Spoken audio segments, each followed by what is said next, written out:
Hi, everybody. I'm glad to have you here again for one of our conversations. Today, we've got Ari Montford, an artist out of Providence, Rhode Island and Boston, Massachusetts. And we're glad to have you here today. Ari, thank you so much for agreeing to having this discussion with us today. Thank you very much for inviting me. Yes. Appreciate it. So in our conversations that we've been having, we've had a couple of these so far, and I've been really trying to focus on process and practice. And I think really because of all the things that have been happening over the last few months and how the world has just become really, if it was even possible, we've seen it become more complex for individuals, but also groups of people in general. And I've been trying to talk to artists and just see sort of how they're reacting or not reacting, or what's been going on in their own practice, both inside and outside themselves, and just get them to reflect a little bit on maybe just how it's been affecting your own sort of approach to your work. Wow, that's a very loaded question in today's world. Let me try to address that. I think probably about a year ago, I started wondering if I should redirect my studio practice, meaning should I stay with what I'm doing, so to speak, or should I change up and go in another direction? Because I've been doing social justice issues out of a studio practice that have been maybe the last 25, 30 years. It's just been, and so I started to feel as though, am I doing repetitive work even? Am I doing work that makes sense in the world any longer? Has the world changed? This is now post-Obama, so I wait, and so what do I do? Mm-hmm. And so just in the last 6 months to a year, as you've made reference, the world has been turned upside down yet again. I never thought I'd live through a pandemic. It's just like, it's an incredible sort of experience. And so the idea of morbidity are really real issues that I struggle with every day in a new light. And now with the George Floyd situation that's come into being, it's made me feel as though my work has more validity again, because there's this sense of I'm looking at older work and trying to assess what the work was saying then. We're talking maybe 30 years ago and to this point now, and it seems like it's relevant still in a very strange sort of way, and even more relevant perhaps in terms of the kinds of energies that were present then and present now. I was doing stuff around Rodney King so many years ago, and then it's like an ongoing sort of reality that in my experience, also the dichotomy of looking at 1968, 69 in the world and what was happening then, and the idea of technology then was just so important to us getting to the moon. And at the same time, there's billions of dollars being expended to do that, and people were going through such a difficult time in the world, and particularly in this country, in my experience. And so, fast forward to now, we've got another space shot, and billions of dollars are going, and I've just, it's very difficult for me to sort of see the difference. I see the similarities, and I have to look at my own life, and I go, my God, am I right to be doing this kind of work? Does it make sense? And I have my own sort of personal struggles around it all, about being still feeling on the outside of it all in terms of the experience. I have these art heroes that are out there that have been important to me to sort of model myself after, if you will, if you can imagine that. Until at my advanced age, I'm trying to still model myself after someone. So tomorrow, in fact, I'm going to go to an online forum dealing with Howardina Pendell, and so she's like the senior fellow in the art world, and particularly in the sense of artists of color sort of maneuver this experience. And so I have all of these fellows that I've looked at and women that I've looked at that I now see they are still frustrated with their experience as an artist of color. So, and I never entered into this arena thinking necessarily this is like a sort of a sad admission that I was an artist of color. I wanted to be someone who was, making art, and that came out of my training to be an artist, where I was saying all along this is like odd to say. I went to college for 8 years, and at the end of 8 years, I should have had a doctoral degree or something, but I did not have that. And so the experience of being someone who totally immersed himself in this idea of trying to make art, and then I got this whole notion of trying to make new art. Can you make new art in this realm? And so I am still now, all these years later, trying very hard to make new art. That's really what I want to do, and I think that's been the sort of honest pursuit for me in terms of this whole experience in image making. And my practice, if I look at your two sort of elements here in terms of process and practice, my process has been really one which has directly impacted my practice. I made reference to some art heroes. One of them is Barclay Hendricks, who I just happened to become friends with. It wasn't any major plan. It was like I happened to become friends with Barclay Hendricks, and I had this 33-year relationship with Barclay. It was like this strange marriage that we had together. We called ourselves brothers from another mother. And it was and I would go to his place regularly, to come up to my place regularly in Connecticut, and we would have these heartfelt talks about who's making it, how to make it, and what's going on. And in my view, he had made it, and I would sit in his kitchen with him, and he would just go on and on about how difficult it was to be an artist of color. And at the time, I was really trying to figure out how to keep going with my work and how to keep pursuing this whole sort of what does it mean to be an artist in the context. So he passed a couple of years ago, and I've lost my sort of go-to person. So it's been sort of an interesting sort of way. We really had to. I spoke at his service at Connecticut College a couple of years ago now, and it was so moving to see this room filled with people honoring Barclay, and I was sitting with the folks who were paying homage to him, and it was just still a moving experience for me in terms of so my whole idea of process and practice, going back, is one where I'm now feeling more responsible to push the work. I guess that's what I'm sort of looking at now. How do I do that and do it in a way which sort of honors everything that I've had this experience? I mean, I sat with Grace Hardigan, for God's sakes. I mean, I studied with Grace Hardigan. I hung out with her and with one of her students. It's just an incredible experience to have the moments that I had with Grace and Joe Stefanelli and folks who were just really influential during their life. So my sense of wanting to be involved in being creative kind of came out of this very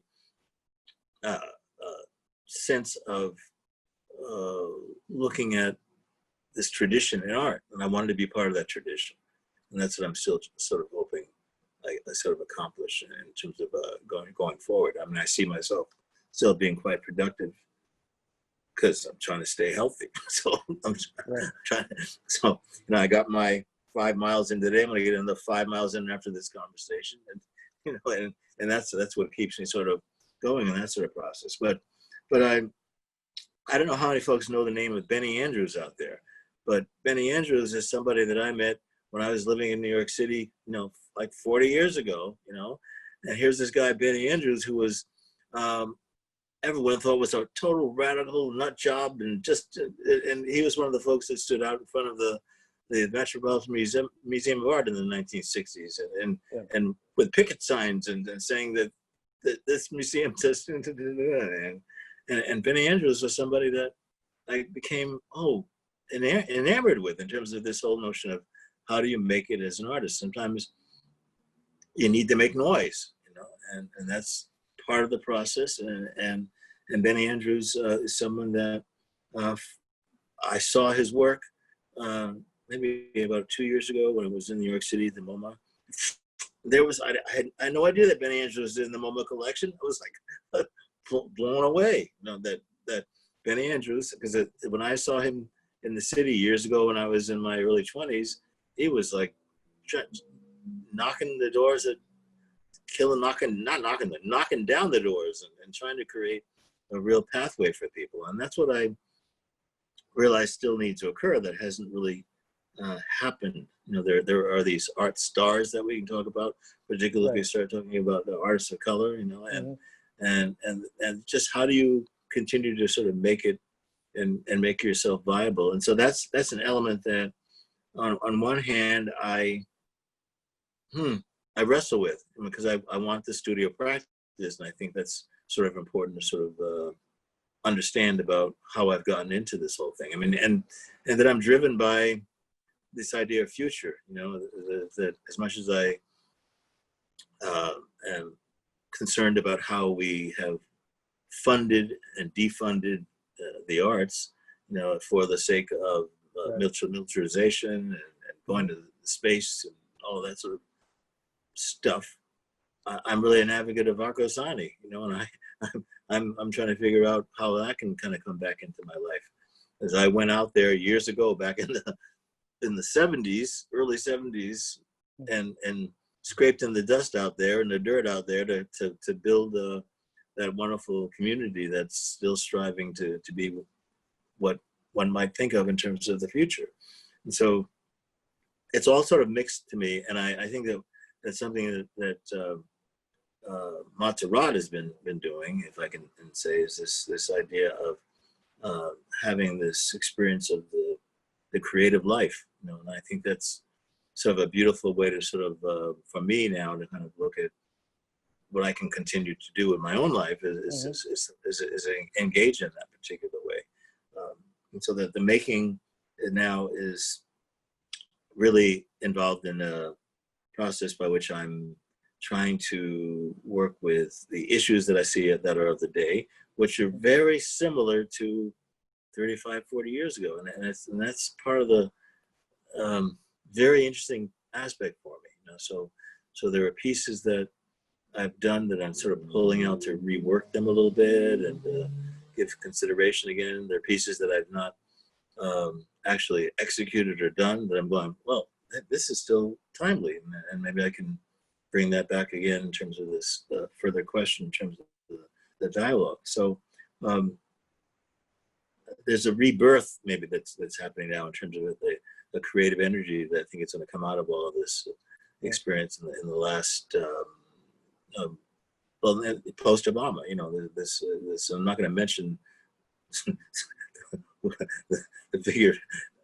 In some respects, it's not about that particular figure. It's more about the systemic issues that are going on around racism that are just some people say decades. I can say maybe centuries in this country. How they've really impacted us, and they have impacted us. And it's just, I wish I could sit down and have a conversation with Henry O. Tanner. He left the country. He left the country. Right. And so, and he's another important figure in terms of how you think about making new art. I mean, he was really about that notion of how do you make new art, and I know that folks like Romare Bearden and others from the Harlem Renaissance, went over to Paris and sat in front of Henry O. Tanner and said, "How did you do it? What do you do?" And the relevance of someone trying to be an artist then and now is that how do you do it? Right. what's the journey? What's the journey? And I still want to make good art, and I say all that, and then one of the most significant art experiences I've had in my life, I've had, and it's like, wow, I have a piece in the Rizzi Museum collection, and that's an accomplishment. But for me, the incredible aspect of that is that my teacher, Grace Hardigan, is in that collection as well, and it's like oh, wow, I'm showing potentially at some point in my life with Grace Hardigan in the same museum, and I'm in the same collection, and that's like an honor that I can't even really sort of put a tag on. It's Right. just and I wish she were alive so I could say that. Grace, look at Grace. But it's this whole sort of thing of this trying to continue this journey, in terms of the making. Right. Just moving and forward just, in some way. yes, Yeah. yeah. Well, And I'm, go ahead. Yeah, no, I question I wanted to be able to talk about with you a little bit too is, you know, you're not just an artist, but you're an artist educator. You know, you've dedicated a good part of your own life, and I'd almost say as an extension of your practice, right? Yeah. Is trying to make sure that the next generation of artists, are prepared, right? Or maybe, or at least get some guidance on their journey. I mean, you named a bunch of people as mentors that were guides on yours, and I think that relationship, and it sounds like the power of that relationship with you, feeds your desire to, I think, be that to others. At least that's my own witness on the outside, right? Looking in, as we've known each other the last couple of years, and would love to hear a little bit of your reflection about, how do you see your role as an artist educator, not just as a practicing artist, in this moment. This, as you put it, and I think quite well, this post-Obama moment. So I just, if you could reflect on that, it would be, I think, a real gift to people. Yeah, that piece really comes out, I think, of having had children, and an odd sort of way to say that, because I realized when, and my son is turning 40 years old. I have two children. My oldest son is turning 40 years old in another week here in June, and it's like, why? 40, I remember 40 so well. Well, that's good. That's a good sign that you remember. And so my teaching started right around the time that they were born. Okay. And so when I was out of the studio, I was with them, and I was also teaching part-time, and I was also just engaged in the arts. And I realized as they were getting older, I had this incredible responsibility. It was just, I was a single parent for a good part of their lives. And as a result, it was really important for me to create with them. I got this wonderful picture of them making art with me, and it's just, and when they were very young. And so this idea of sharing your creativity is, I think, we all have this desire to be creative. I just think that it's a part of who we are, and to not stifle it, so to speak. One of the first things that I do with a class at the beginning of each semester now is to say that you all have been exhibiting artists. It's very important that you embrace the fact that you have you're a freshman right now coming into the student, probably your first professor, and I say, well, that's you can celebrate that or not, but here I am, and here you are. But one of the first things I want you to realize that you are all artists, and you're all celebrated artists. I mean, when you were 4 and 5 years old, your parents or your significant parental figure would take any visitor coming to the house and run them into your exhibition. Your exhibition was major, and it changed almost weekly, sometimes daily. I was right there on the refrigerator. And everybody was just standing there at that refrigerator, looking at your work. And it's something that we all need to sort of remember. Now, where did that go? What happened about that? And so that's the beginning of realizing that you're all makers. You know, we're all makers. Before you can read and write, this idea, this image is really important to sort of consider. And so that's been really wonderful to sort of see those kinds of transitions. And I found myself eventually at a place called RISD, which is, you know, RISD is RISD. And I happened to be at a time of great change. Like it's like 25 years, well, it must have been 25 years ago now. And I happened to be part of a transition there, dealing with these issues, which seem to be still prevalent in the culture. Yeah. And I worked with the first person to graduate with an MFA. I'm going to say that again. I worked with the first person to graduate with an MFA in graphic design at RISD, the first person of color to graduate. And it was like, I was stunned when I realized, and when he realized as well.